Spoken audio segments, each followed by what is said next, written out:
God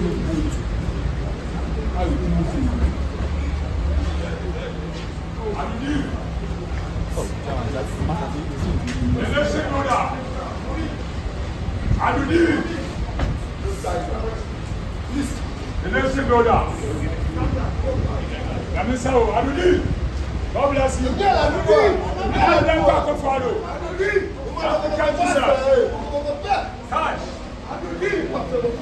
The partner,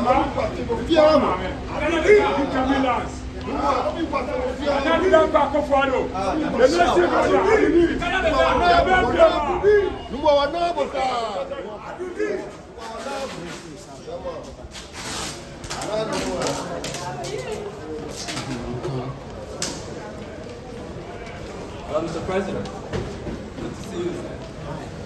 Looking great, sir. That's how it's supposed to be. Where are we going?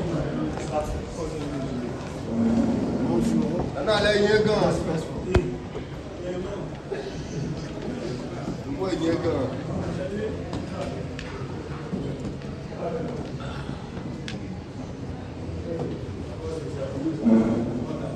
Where you going? You're done.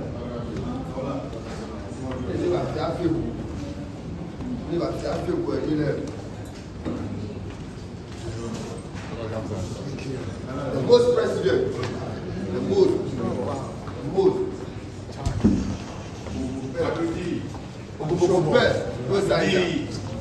the most president. What were you saying? Excuse me.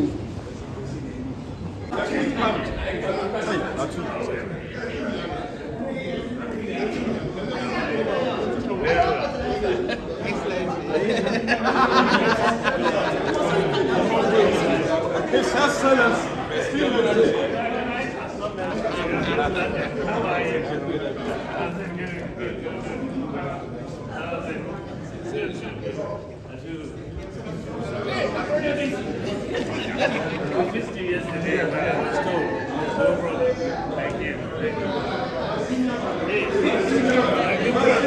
Because I don't find you don't grant interviews. I don't see you granting it. It has to be appropriate. What appropriate means? It has to be relevant. If you don't have anything to say, I think it's better to be silent. You have a next meeting today. What the people is of the party meeting. And I'm told you are trying to restructure for a comeback in 2028. Are we going to see Napo coming back as a running mate to a flag bearer? I think we must get this thing very clear.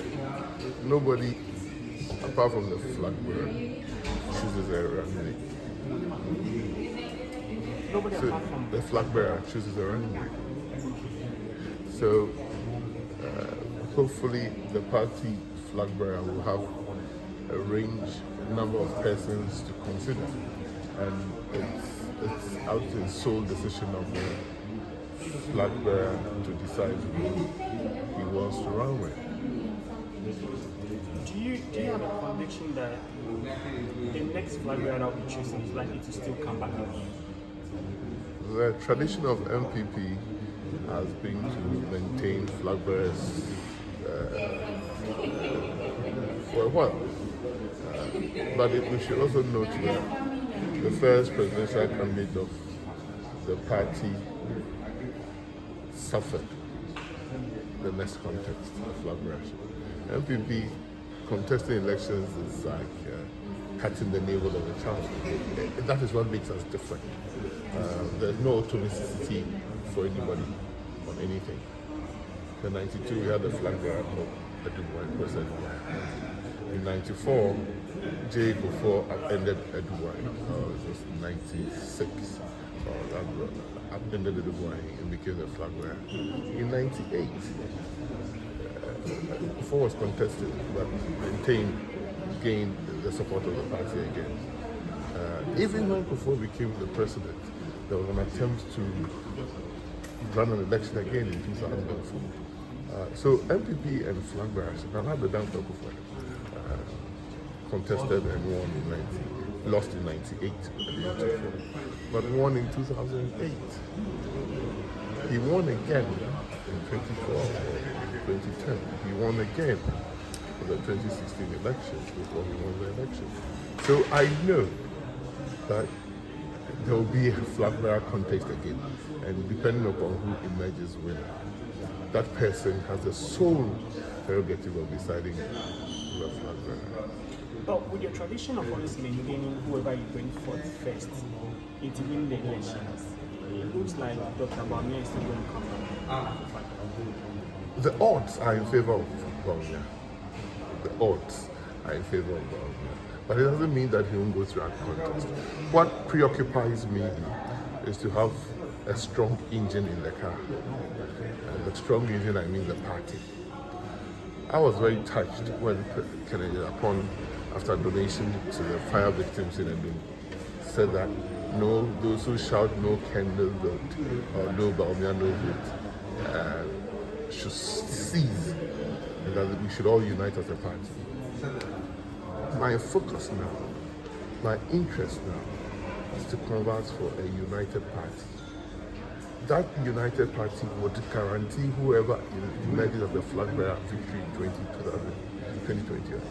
If we start killing ourselves now, if we start undermining each other, if we start cutting people down, because you think somebody is your opponent or somebody is going to run a position with you or somebody is interested, we will get nobody to support us when we emerge victorious in the flag bearer. Whoever emerges as the flag bearer needs a united party behind them. So people should put their swords in their sheets and allow the party to unite, restructure. Yes, you said today we are here to listen to the Professor Michael Prez committee to tell us what they found going on in the country, their recommendations.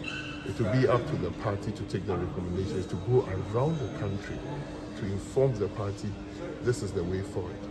After that, there will be elections in the party for police station executives, constituency executives, regional electives, national executives.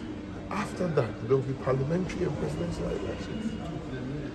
So I don't know why people would not wait till we open the space for parliamentary or presidential elections and we all compete. I don't know why somebody's focus now is to destroy somebody because he feels that the person is a potential movement. So destruction is very, very easy to do. Very, very, very simple and easy to do. So that whoever emerges as a flag bearer can go forth in 2020, and surely, I'm sure, with that as an ingredient, the United Party as an ingredient, 2020 will be. I have two more questions to ask. Now, the first one has to do with the 2024 elections. A research came out, and the argument or what is suggested was that you contributed to the NPP losing the election in 2024. What was your initial reaction to hearing a research that suggested that you were the cause of the NPP losing the elections? I have a master's in clinical research, and I can go about punch holes in the research methodology and things like that. But it doesn't help the space. It doesn't help the space. People have come and said, if NPP will win, they should not use Napo. People have different opinions, right? I'm not going to give people oxygen to burn their flames by commenting on everybody's comment. I don't think that is what the party needs now. Everybody has his reasons. That's why we set up the committee. If the committee says, okay, for us to win 2028, Napo should not stand, I will not stand because I prefer my party to win power than for me to cause a loss of my party. So we have to know that the party is made up of different groups of people, of different persons, their own personalities and their own inclinations and their own things. And they will get to come out to say a lot of things that may not be palatable to somebody or against somebody. But we should exercise a bit of self-restraint. If we all decide to go out and muddy the waters, what would we drink? We all say that Galan say is spoiling the waters, right? The reason why we say that is because we are afraid that we might not get water to drink very, very soon. But the person who is making money might say, hey, I'm making money, so allow me to make my money, right? So sometimes we should exercise personal restraint in favor of a group dynamic. And I believe that people have sponsored sartorial people to go and do shows and mention Napo. But I'm sure that I'm very, very happy, confident. I'm very, very happy about that because it's putting my name out there. In politics, I heard somebody said there's nothing like bad news in politics. Right? There's nothing like started, bad PR.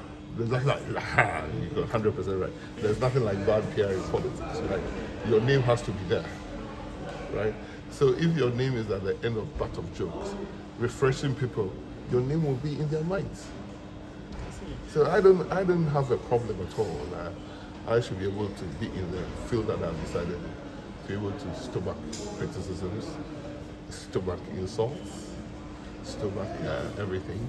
But I ask, for those who are funding those things, will they be able to stomach in their hands? Maybe no, but I'm very, very happy to be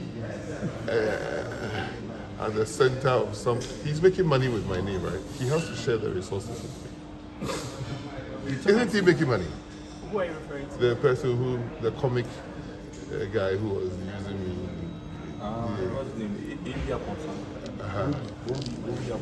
He had a room full and he was using me. And I think he's making money, so I'll let my lawyers contact him so that we share them. Especially now that I'm an unemployed politician. Oh, I think that would be a Now, finally, Joanne Safo, I know you have a good relationship with her. She's already shut down the reports that will be shared with you today.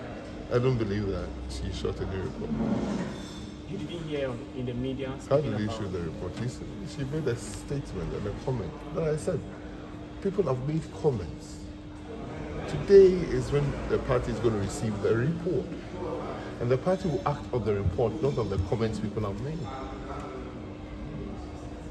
So for you, you are just going to obey whatever the report says. If you don't want to obey what the report says, you don't want to be a member of the party. Because what is in you, a single person's mind or utterances, doesn't decide for the party. It's a group thing. So even though there are skeptics, there are cynics, there are doubters, there are all manner of people who will say all manner of things, if the majority decides that we go with the report, we will stick with the report. The last time I checked, I haven't seen any candidate win 100% in any vote. Have you? Nene, have you? I have. Anyway, you talk about your name being out there. Does that mean? I didn't say that. I'm pleased. I said that if somebody who is a comedian is using my name and is filling halls, I'm very, very happy. I thank him because he's putting my name in there out for free. But I'll let my lawyers write to him so that we share the proceeds, the revenue, because I'm unemployed. Have you decided what next to do in your political career? There are rumors you could be running. My interest now immediate is to get a united party for a flag bearer who will eventually come. But are you thinking about 2028? Me personally? Yes. No, I'm not running 2028. But would you like to run as vice presidential candidate? I think my brother just finished asking me. thank you for engaging us. I'm very much grateful for your time. Thank you, Nene. But I don't see you. I don't see you. I look for you and I don't see you. Very beautiful. Everywhere. Because you came to solicit an interview for a friend and I didn't do it. You have abandoned I don't me. want to go there. Thank you. Boss. How are you, Waba? They didn't even mention Ministry of Energy anywhere. Not even the line. But yes, so they said that they should arrest me and Afenyo Martin. Interestingly, when Afenyo Martin was, the period for which Afenyo Martin was there, I wasn't the minister. People forget that I resigned somewhere in June. Somebody's sitting on there making categorical statement that the Vic says that it happened when he left, after he resigned. Meanwhile, I resigned as a minister months before it really big with that. So if the Vic cannot be blamed, how do you blame him? But don't you find the cables issue very mysterious? I think it's bad communication. So you think the cables are there? I think it's bad communication, and when things happen, especially when people talk without being diligent with the facts or with the issues, these are some of things. So I don't know as of now how many contributors, because when you follow the story of the cable, they're very exciting. Very, very exciting, because I had a clip where the minister was in Parliament. You follow Parliament. He said he went to the corporate secretary. I saw a clip of the minister in his office saying the ECG report they brought to him was 2,400 or something. I saw a report that said 1,300. I saw a report that said national security went to secure 700 police. But it's a simple matter. Nothing gets out of the port without a custom authorization. It's the custom authorized there. If they are not at the port now. I'm saying that nothing gets out of the port if there's no custom authorization. In the sense that if you go and import stuff, if you don't pay duties, you pay duties to customs, right? And they give you the clearance to take your goods out. If they seize it's customs and organized auction. That's the only two ways things will get out of the port, with customs authorization. So even if national security is going to press that, it's customs that will get So you think customs So I think that customs should be where the meters are. And they keep scrupulous records. So customs should tell us. Customs should tell us how many containers imported are there that belongs to us. Okay? I think it's a dynamic thing. They are bringing it in. Some may still be bringing it in. So customs should tell us from the month of say 1st January 2024 to 31st December. This is the number of customs containers that were received. This is the number that was cleared by ECG. This is the number that we auctioned from. And we can get it. Even those that they professed were melting cables and airports. You heard they said that they bought it at auction. Yeah, I heard so. So it means customs sold it. So why is the minister not doing that at customs? That's what I'm saying. If we speak without interrogating the necessary agency, we might make statements that we cannot defend. But this is not the first time somebody has gone out and spoken. And later, somebody said, I arrested 200 excavators. And then when the police called, he said 20. so sometimes we have to restrain ourselves and get to the agency that is responsible. And then the agency speaks. What do you think about Ghanaians saying that you politicians just want to play with us? You are one people, you do your thing, each of you, like you just come out there. Aren't we all Ghanaians? We are all Ghanaians. But wait. Aren't we all Ghanaians? We are Ghanaians. We are all So Ghanaians. when you say we politicians are one people, yes, we are one people, we are all Ghanaians. We have different opinions on how to manage Ghana. We have different positions on how to manage Ghana. I see. It doesn't mean we should be at each other's throats in the chamber of parliament or at work. I believe that we should have time for partisan politics, and we should have time for governance. I believe. But if most of my colleagues don't believe it, we will suffer. Rene, I'll take you to Nigeria. I'll go. You don't hear people politically 24/7. They take only 6 weeks in doing their national elections for local governments, to federal, national. 6 weeks. And everybody starts when the electoral commission says we should start. Napo. But now we are doing a race to the bottom, right? And we are not. Everything is being perceived. There's a government in office. We should ask the government questions to improve the general governance of the country. If the current government fails, we all fail. We all fail. But I'm sure the government failed. I said, if the Yes. government fails, Ghana has failed. So with the assertion that Let me give you an example. No matter the laws that we heard in the last 3 months, Ghana was a criminal city, or a verdict just came out. which is The IMF economic verdict that on all the data for the economy. Right? Now, the IMF data, which has qualified us to receive 370 million, is giving us different figures than the government that was in power for 2 months. Who would you believe? The government itself believes the IMF. That is why it's going ahead to take the 370 billion. If the government doesn't believe the IMF findings or assessment the last half of the year, up to the 1st December 2024, the government need not go and collect $370 million.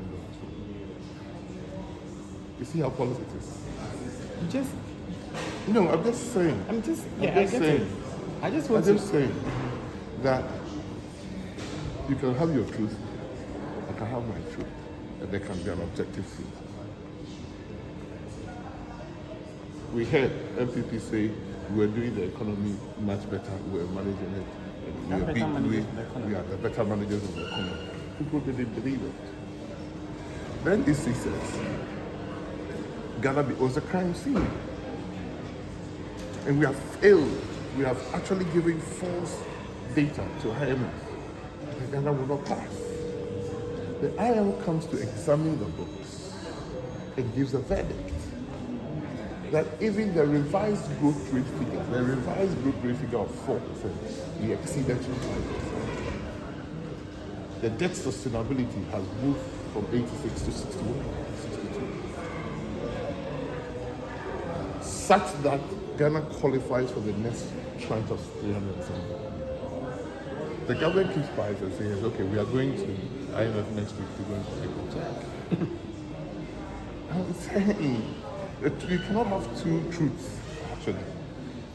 Which one would you believe? The person who came to tell us that it is false data, false statistics, false, is now going to collect money for good governance, good economic governance, or good economic management, on data that relates to the last 6 months of the period. That's why I say that we have to sometimes exercise restraint and ask the question, you're here for the truth will reveal itself.